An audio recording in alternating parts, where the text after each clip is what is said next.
The third holy day is called Pentecost. Pentecost. Let's take a look at this one. Acts 2 and verse 1. And when the day of Pentecost was fully come, there were all with one accord in one place. And suddenly there came a sound from heaven as of a rushing mighty wind, and it filled all the house where they were sitting.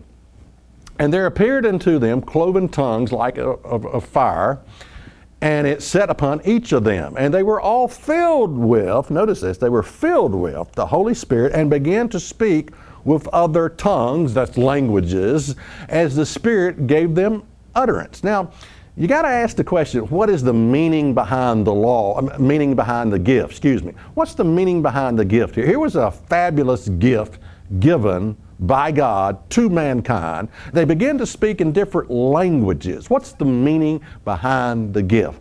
Well, these men and women have been told to go ye therefore into all the world, make disciples, teach them all things that I have commanded you. So they're sitting around thinking, okay, go into all the world. All I got is a camel to ride on, but that's good enough. But how are we going to communicate? How are we going to communicate to all the different dialects that are out there, all the different languages that are out there? How are we going to communicate? This is the meaning behind the gift. Okay?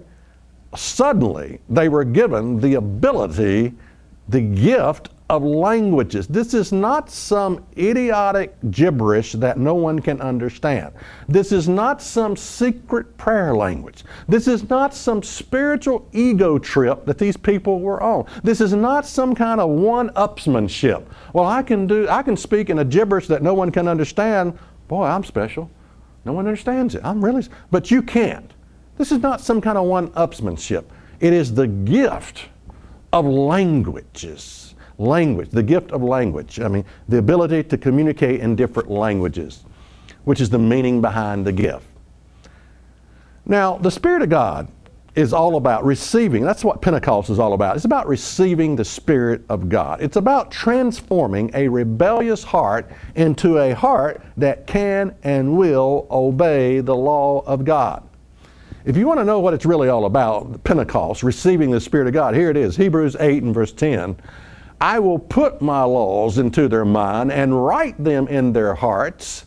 I will be to them a God, and they shall be to me a people. Don't ever let anyone convince you otherwise, that the Spirit of God is some kind of emotional ego trip of something that you just feel. No, it has a purpose. The purpose of you receiving the Holy Spirit of God is God's going to write His laws upon His heart, upon your heart and mine, and you're going to do them. Why? Because that's what makes a functional society. That's what makes life work, don't you know? You want to make your life work? You need the Spirit of God that can transform your heart into, it can bring you to a point of surrender to God. That's what the Holy Spirit is all about. Okay, Pentecost also is about the fact that God is now calling a first fruit. Most people, and I know this people don't like this, but because they like to think, you know, God is working mightily here today. He just saved 100 people. Now, most people's chance for salvation will be in the second resurrection. Pentecost represents that God right now is calling a first fruit. There will come a much greater harvest later. But right now, God is calling a first fruit. Okay, so has this day been fulfilled?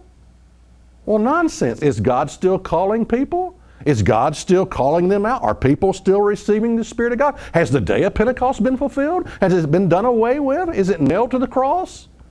No, you'd have to be an idiot to believe that.